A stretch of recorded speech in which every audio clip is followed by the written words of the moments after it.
Ever had that one person in your life, someone with a little bit of power, who just seemed to enjoy making things difficult? Someone who thought the rules applied to everyone but them? Well, I had one of those. Her name was Eleanor Ainsworth, president of our homeowners association, and she had a particular vendetta against my mailbox. But she picked the wrong retired combat engineer to harass. She thought she was just knocking over a flimsy piece of tin. She didn't count on me building a response she definitely didn't see coming. This is the story of how my quiet retirement project turned into a battle for peace and quiet, and how a little bit of steel and concrete taught Mrs. Ainsworth a very public lesson. Stick around because this one gets satisfying. So, tell me, where are you all watching from today? And more importantly, have you ever had to deal with an HOA Karen or someone like her? Let me know in the comments down below. I'd love to hear your stories because misery, or in this case, eventual triumph, loves company. My name is Mark Chambers, and a little over a year ago, I moved into number 17, Primrose Lane. It was supposed to be a fresh start, or at least as fresh as it could be after losing my wife, Clara. She'd always dreamed of a little house with a garden, a place where she could grow roses and I could finally put away my duffel bag for good. After 30 years as an Army engineer, mostly in places that preferred explosions to flower beds, I was ready for peace. Clara didn't live to see this house, but I bought it for us. The small garden out front, the quiet street. It felt like a place where I could finally breathe, where her memory could settle around me like warm sunshine. I wasn't looking for trouble. I was looking for solace, a place to tinker with my tools, cultivate some stubborn tomatoes, and maybe find a new, quieter rhythm to life. The neighborhood seemed pleasant enough, sleepy even. Mature trees lined the sidewalks, kids rode bikes in the late afternoons, and the biggest excitement was usually the weekly garbage truck run. Then there was Mrs. Eleanor Ainsworth. She lived in the largest house on the cul-de-sac, a two-story colonial with an immaculately manicured lawn that seemed to serve as her command post. She was the HOA president, a title she wore like a five-star general's insignia. She drove an enormous midnight blue SUV, the kind that could probably ford a small river, and she patrolled Primrose Lane with a proprietary air, her eyes constantly scanning for infractions, real or imagined. Her silver hair was always coiffed into a rigid helmet, and her expression rarely softened from a default setting of mild disapproval, escalating quickly to outright disdain if you crossed her. She looks like she reviews regulations for fun. I remember thinking the first time I saw her lecturing poor Mr. Henderson about the precise shade of beige his garden gnomes were painted. My first mailbox was a standard, unassuming black metal affair, mounted on a sturdy wooden post, set back exactly to the local ordinance requirements. I'd measure it twice. 2 weeks after I installed it, I came out to get the morning paper and found it leaning at a drunken angle, the post splintered near the base. There were distinctive tire tracks in the soft earth on my flower bed, wide, aggressive treads. I sighed, chalked it up to a careless driver, and spent the afternoon replacing the post and resecuring the box. Accidents happen, I told myself, try to maintain that peaceful mindset I was striving for. A week later, it happened again. This time, the box itself was dented, a nasty crease along its side, as if it had been deliberately sideswiped. The same tire tracks were present, a little deeper this time. Annoyance started to simmer. This felt less like an accident and more like a message. I repaired it again, reinforcing the post with a couple of metal stakes driven deep into the ground. As I was finishing up, Mrs. Ainsworth cruised by in her behemoth SUV, slowing down just enough to give me a look that was pure, unadulterated condescension. "Having some trouble there, Mr. Chambers?" she called out, her voice dripping with false concern. "You know, some people just aren't cut out for property maintenance. Perhaps you placed it too close to the road." "It's placed according to regulation, Mrs. Ainsworth," I replied, keeping my voice even. "Just some bad luck with drivers, I suppose." Her smile didn't reach her eyes. Indeed, such a shame when things get damaged, and off she drove, leaving me with a growing certainty that my bad luck had a name and drove a very large SUV. The third time was the charm, or rather, the final straw.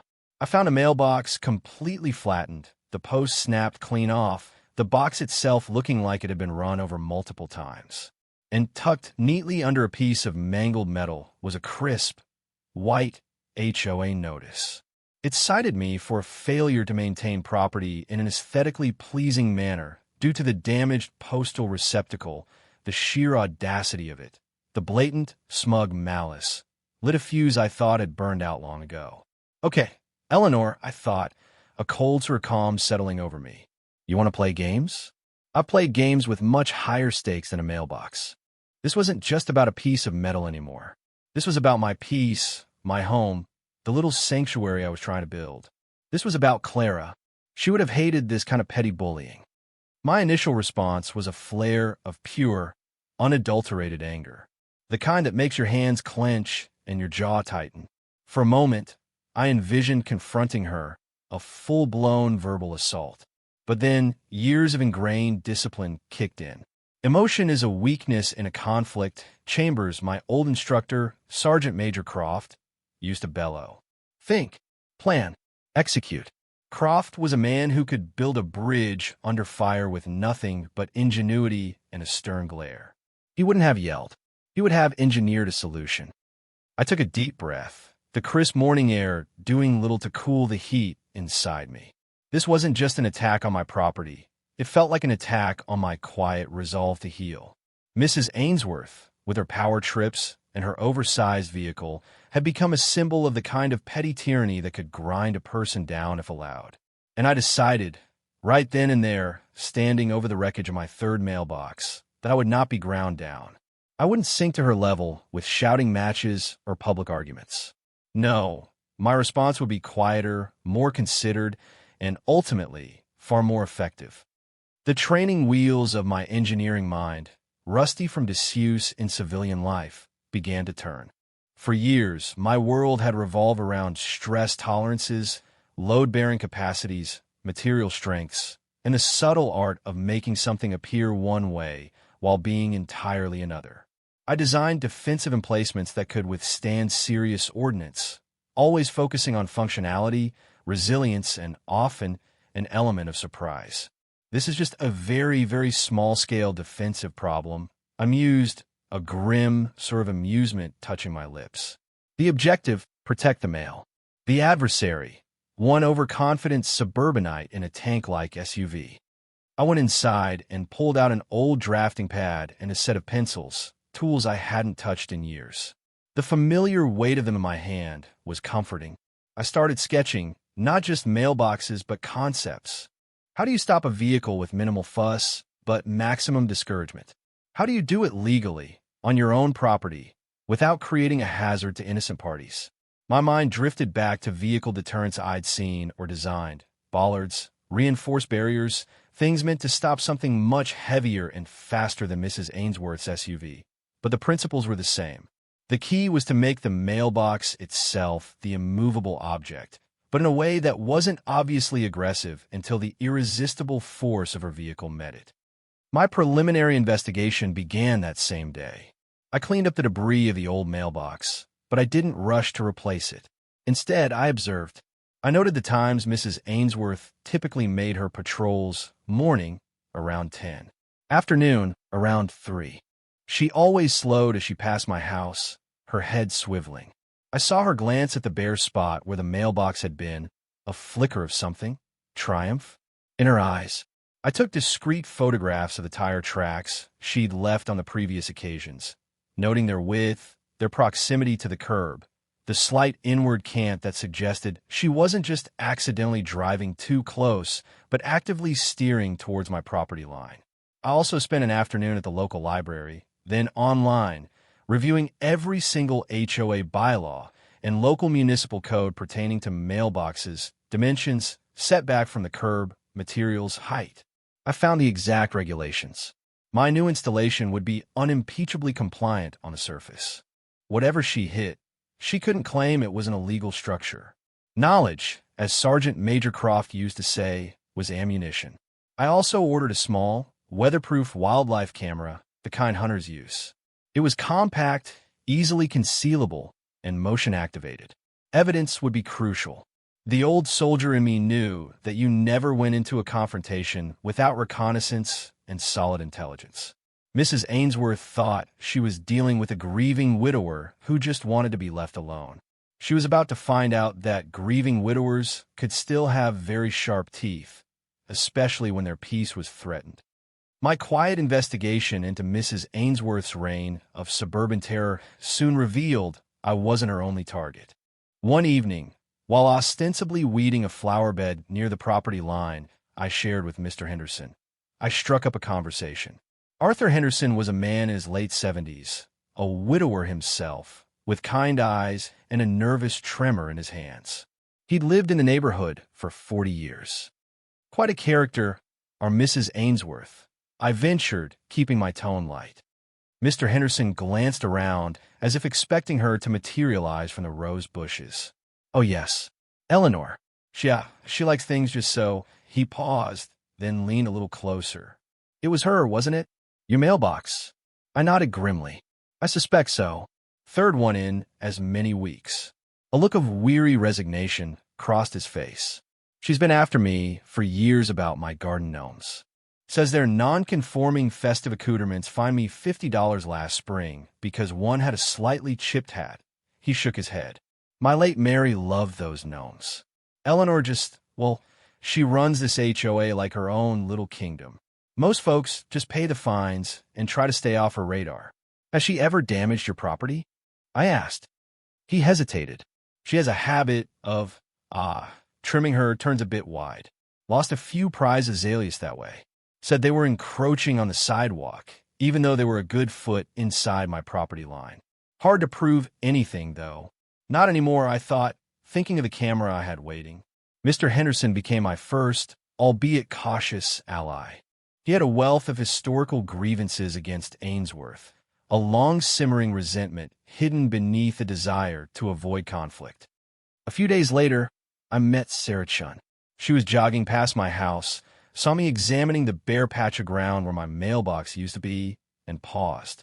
Another one, she asked, a knowing tone in her voice. Sarah was a younger woman, a lawyer who worked from home mostly. She was direct and had a sharp wit. You've noticed the pattern then? I replied. Hard not to, she said, shaking her head. Ainsworth runs this place like a fiefdom.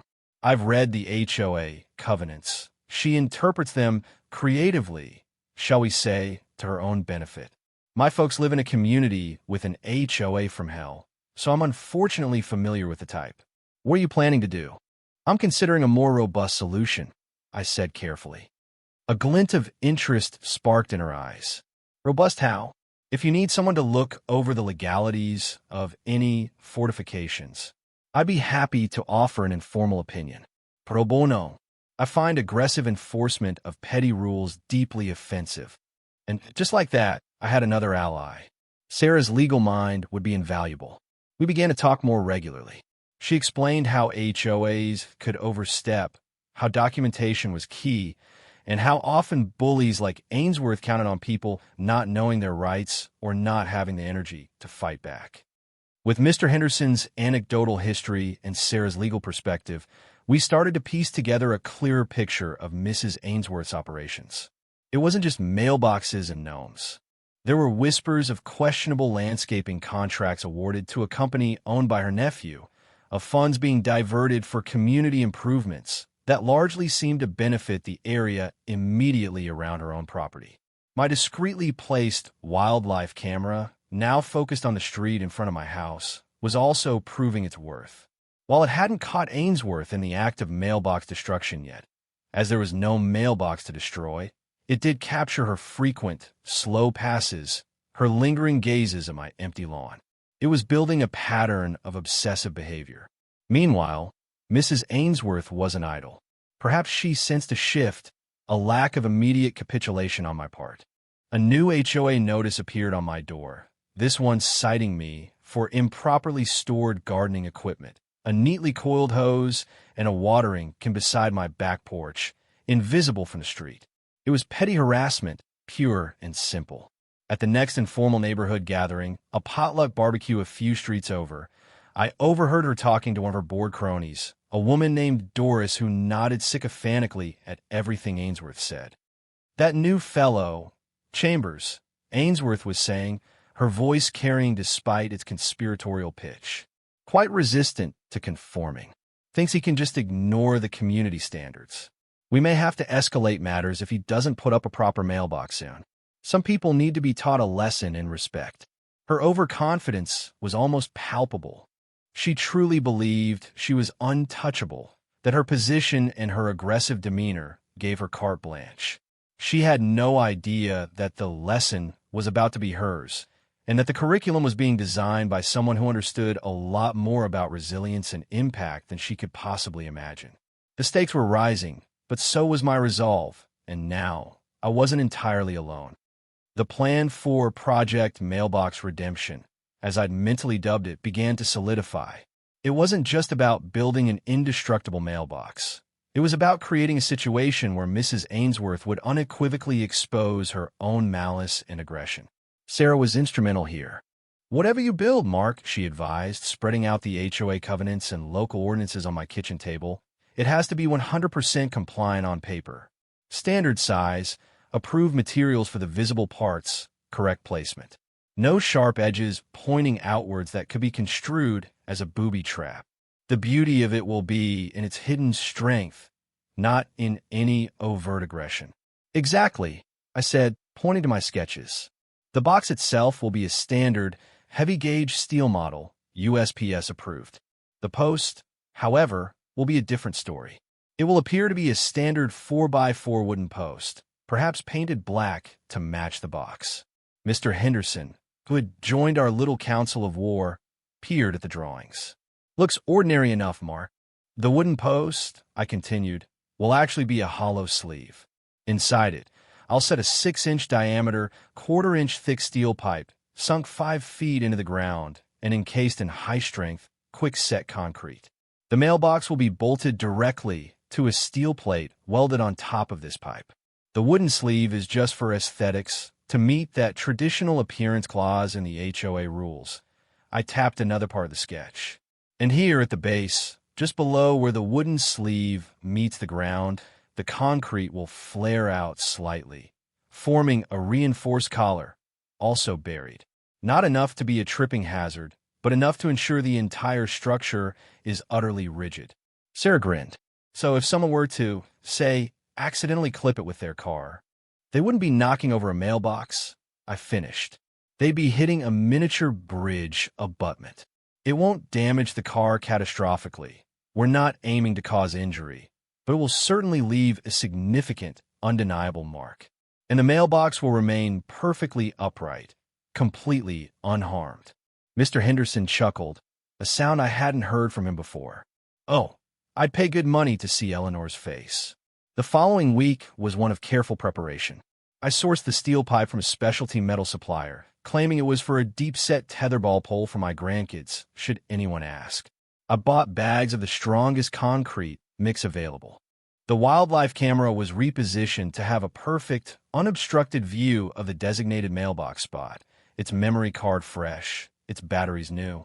Sarah drafted a preemptive letter, a polite but firm communication to the HOA board, stating my intention to install a new, fully compliant mailbox and detailing the repeated vandalism I had experienced.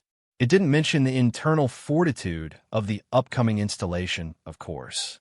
It was merely to put on record that I was acting responsibly.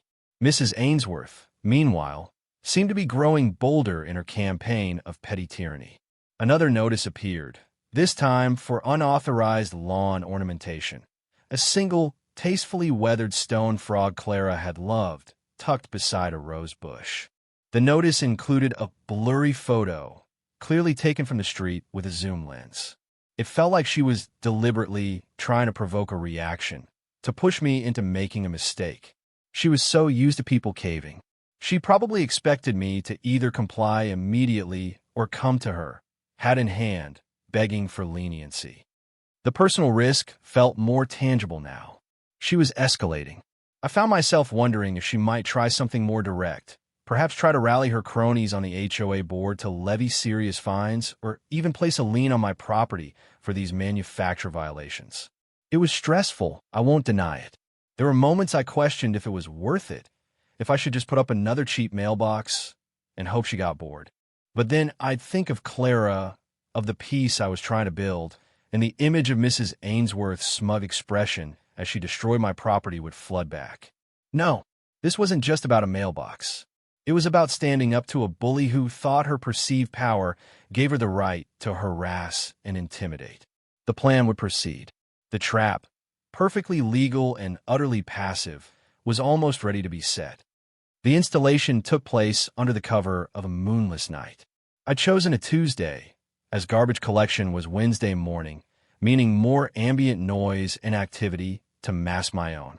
Mr. Henderson, bless his heart, insisted on acting as a lookout from his darkened living room window, a pair of old binoculars in hand. "Call me if you see so much as a cat twitch its whiskers suspiciously, Arthur," I'd told him. He'd just given me a determined nod. Digging the post hole was the hardest part. I needed it deep, a full 5 feet, and wide enough for the concrete. The soil was dense clay after the first foot. Sweat poured down my face despite the cool night air. Every scrape of the shovel, every thud of the post hole digger sounded deafeningly loud to my ears. Keep it steady, Chambers.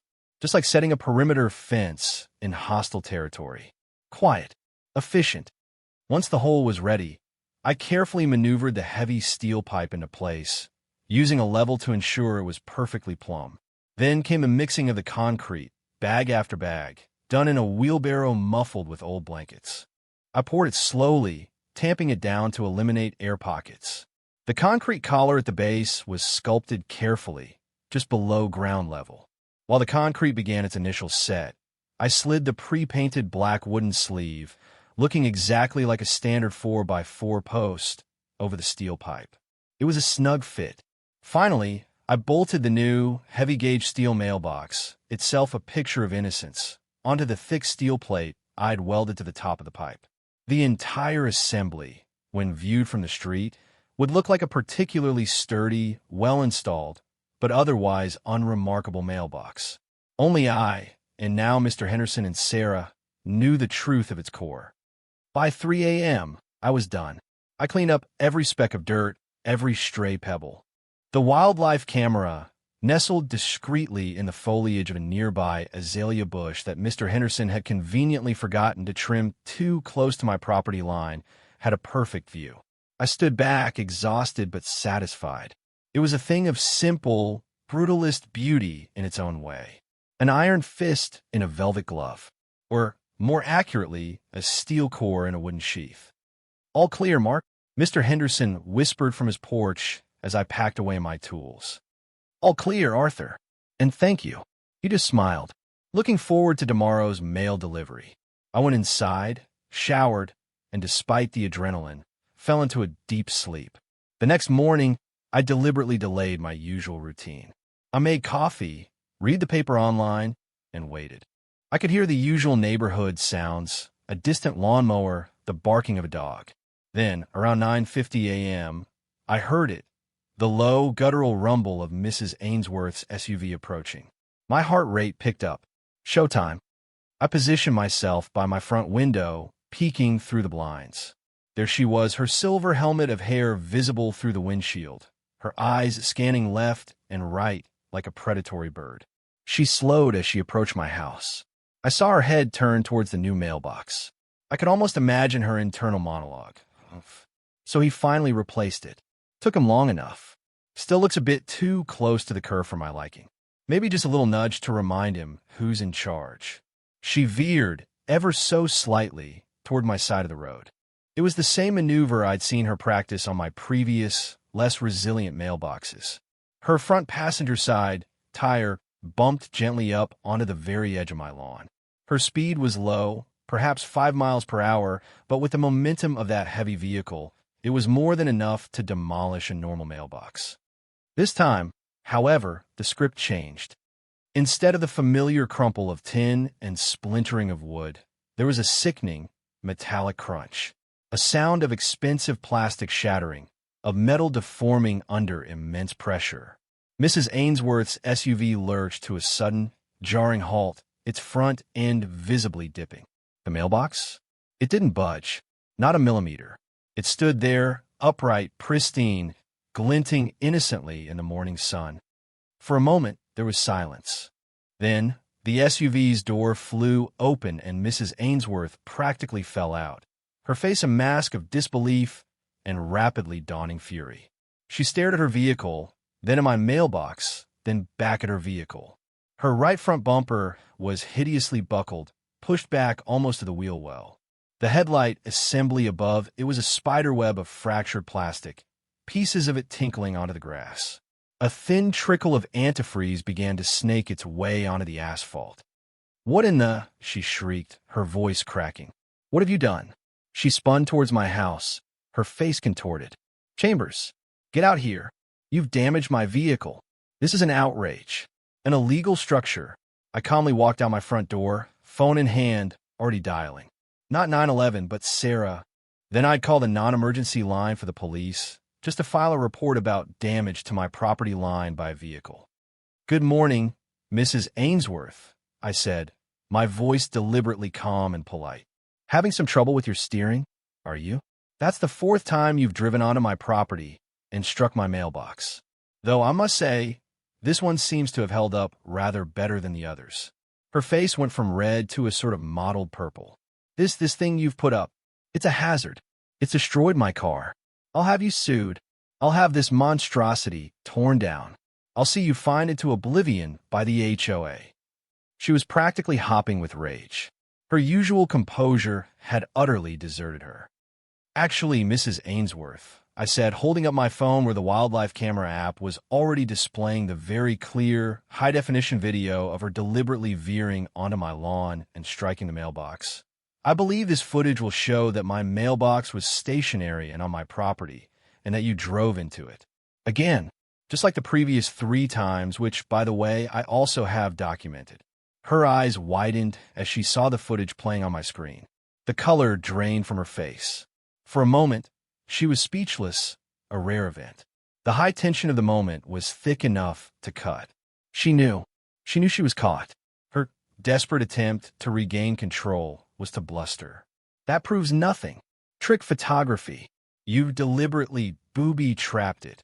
Just then, a sleek sedan pulled up, and Sarah Chun stepped out, looking professional and entirely unruffled.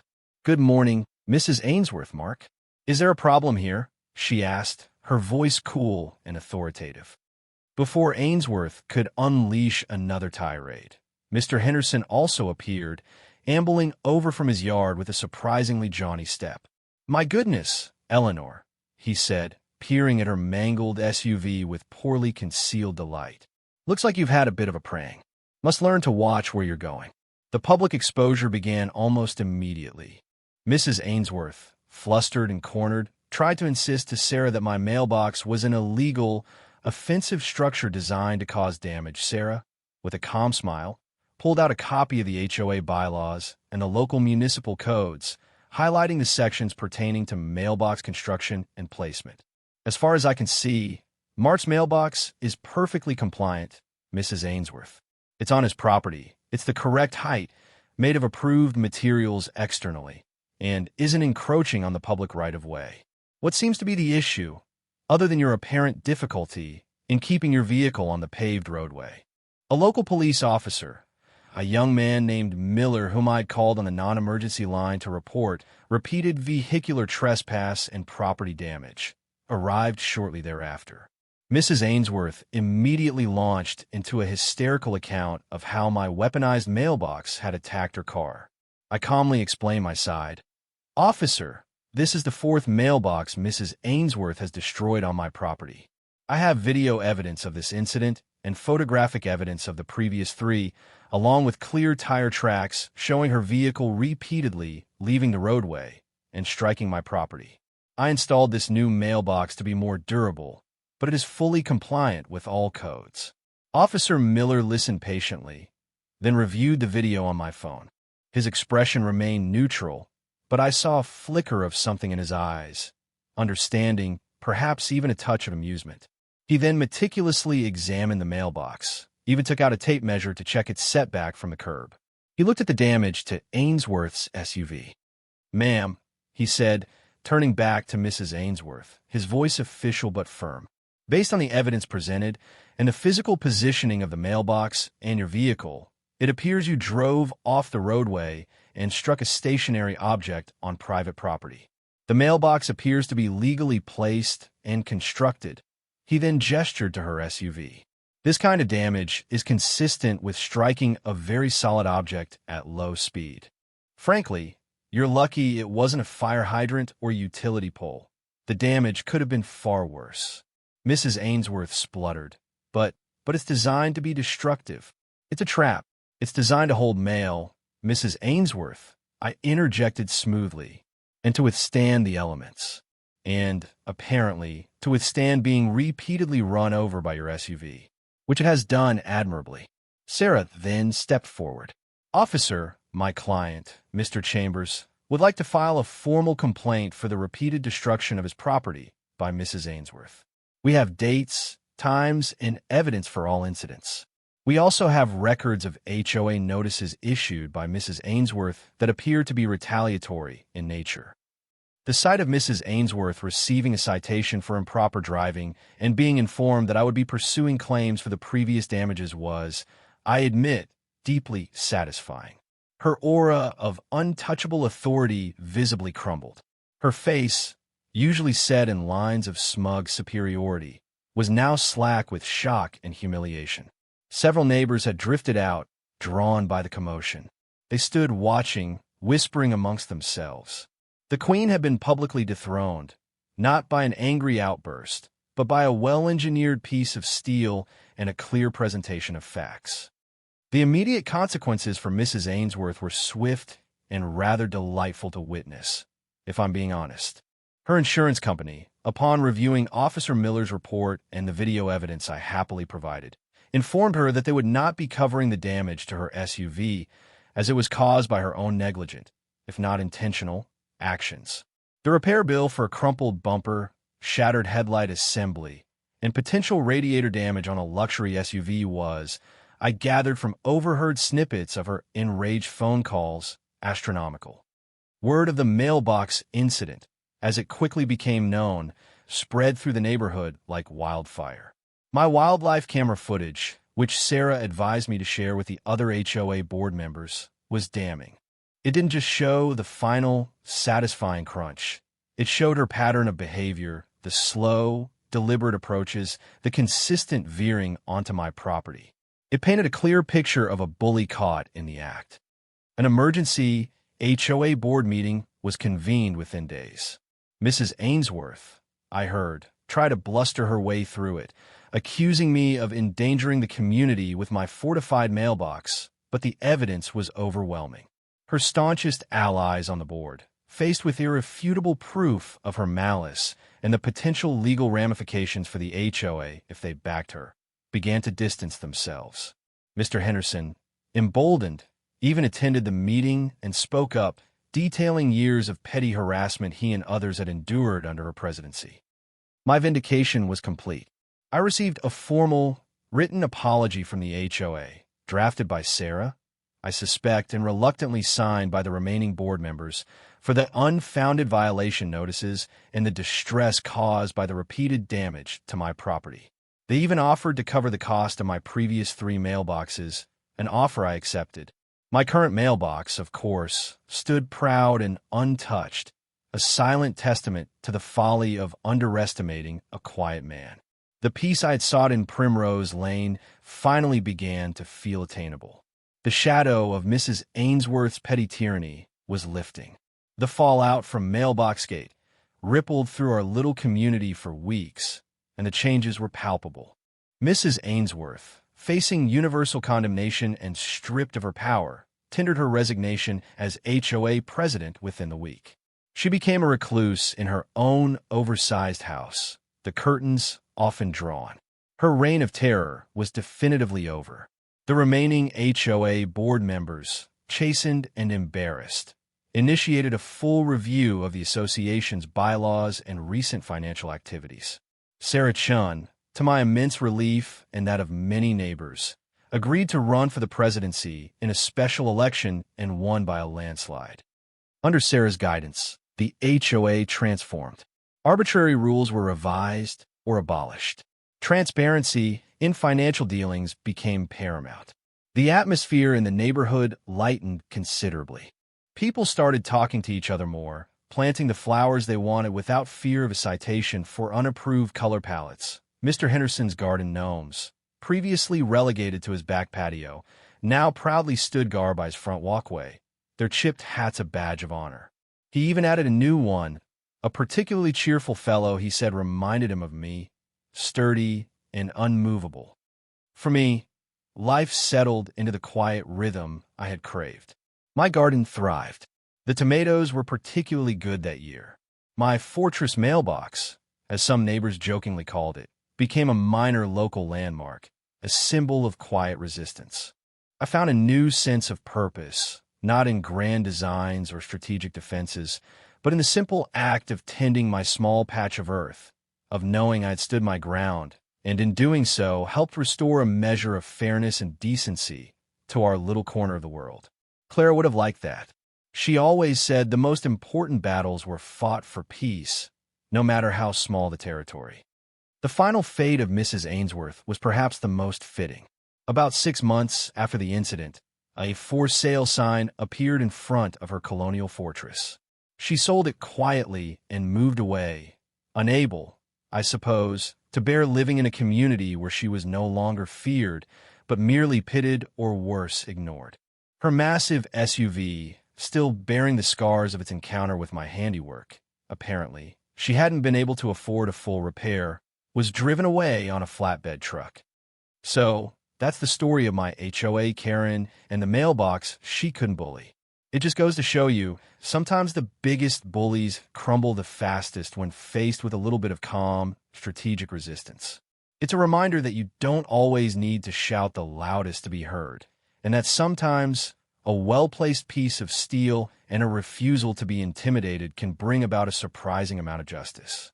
What do you all think? Was it a fitting end for Mrs. Ainsworth? I often look at that mailbox still standing firm, and I think of it as a small monument not just to engineering, but to the idea that everyone deserves their peace, and sometimes you have to be willing to defend it, even if it's just your little patch of Primrose Lane. Thank you for listening to my story. Don't forget to like, subscribe, and share if you enjoyed it, and I'll see you in the next one. Maybe I'll tell you about the time I had to deal with a rogue squirrel and my bird feeder. That was a whole different kind of engineering challenge.